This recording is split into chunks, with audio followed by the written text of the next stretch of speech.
So, paano nga ba tayo makapagbayad ng ating utang kay GCash, no? Kung halimbawa meron tayong GLoan, meron tayong GGives, no? Tapos overdue na, kagaya nito sa akin, overdue na, tapos hindi tayo makapagbayad kasi nga, hindi na natin ma-access yung ating GCash account. Like, nawala yung cellphone natin, or kaya nasira yung SIM-pack natin, hindi na natin ma-access yung ating GCash account. So, ano nga bang gagawin para po makapagbayad tayo ng ating utang kay GCash, no? So, sa video ito mga lalabs, ituturo ko sa inyo, step by step, kung anong solusyon para makapagbayad tayo ng ating utang kay GCash kahit hindi na natin ma-access yung ating GCash account, no? So, ang gagawin natin, gagamit tayo o manghihiram tayo ng GCash account ng ibang tao. Like GCash account ng ating kamag-anak, no? Pinsan, yan, asawa. Ito, ituturo ko sa inyo. Okay? So, pasensya na po sa background. Medyo maingay. So, una, punta tayo sa ating Gmail account, no? Kasi po, meron si GCash account, meron naman talaga tayong connected na Gmail account na ginawa natin. Diba? So, normally, pag overdue na yung utang natin, normally, si GCash po ay mag-i-email po yan sa atin. Magre-remind po yan sa atin na overdue na tayo at kailangan na tayo magbayad. So, ang gagawin natin, punta tayo sa ating Gmail account at i-check natin. Okay? So, nandito na tayo sa ating Gmail account. Now, so, hanapin natin yung email ni GLoan. Kagayasahan, GLoan, overdue na daw ako. So, i-open mo yan. Kagaya niyan sa akin, in-open ko. Ayan, so nakita nyo na totoo kong pangalan. So, dito, punta kayo sa baba, hanapin nyo po yung, may number na yun, GLoan account ID. So, ito, kailangan natin kunin to, copy natin to, para po makapagbayad tayo ng ating utang, no? So, okay, nakopy na natin yan. So, punta na tayo sa ating GCash account na hiniram, no? Okay, so nandito na tayo sa ating GCash dashboard na hiniram, no, sa ibang tao. Halimbawa dito. So dito sa pinaka-dashboard nito, punta kayo sa bills. Ayan. So make sure po na may laman to. Okay? So sa akin wala kasi wala akong panglagay dyan. Joke lang. Mahirap lang.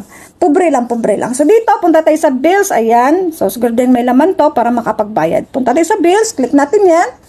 Okay, so dito hanapin natin si loan. Ayan. Click natin yung loans. Okay, so siya nga pala, sa mga bago lang po naligaw sa channel ko, baka naman pwedeng maglambing sa inyo dyan. Baka naman pwedeng paki-like, paki-subscribe. Kung may mga tanong po kayo, wag po kayo mahiyang magtanong lang po. Mag-comment lang po kayo sa baba, no? So, marami pong salamat in advance. So, dito, para hindi na po kayo mahirapan, hindi na kayo maglisod-lisod, pagpangita dira sa Fuse Lending. So, type nyo lang po dito. Ayan. Okay, so, i-type na to ang Fuse Lending. Ayan, so lalabas na agad yan. Fuse Lending Incorporated. So, click natin yan. Okay, so dito, halimbawa, hindi nyo alam kung magkano yung babayaran nyo. So, bahala na kayo diyang mag-tag na or manghula kung magkano. Halimbawa, huling naalala nyo, nagbayad kayo 550. So, gano'n na lang din. Bahala na kayo dyan kasi doon sa Gmail kasi hindi nilagay kung magkano yung babayaran nyo. So, halimbawa sa atin, 550. Ayan.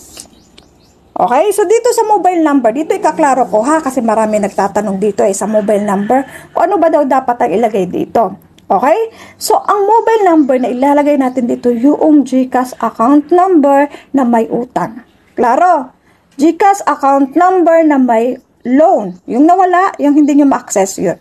Dito mo ilalagay yan. Huwag yung GCash account number na ginamit nyo, na hiniram nyo ha. Huwag yun. Mali yun. Maliligaw po ang binayad ninyo. Okay? So, hindi po siya makikredit yan. Hindi maano yan. So, dito ilalagay natin yung number na may utang. Halimbawa lang ay... Okay, halimbawa lang naman to. Okay, so dito sa loan account ID, ito yung kinopya natin na mula sa Gmail account, no? So, copy-paste natin yan. Okay, so dito naman sa product, select product. So, pindutin natin yung nasa gilid.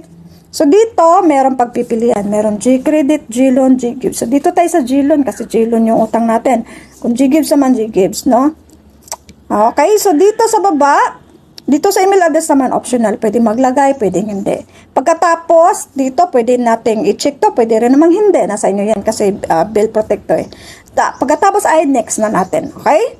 Next tayo. So, dito, okay, so confirm lang natin. Make sure kung tama yung loan account ID na nakopya natin. Then, confirm.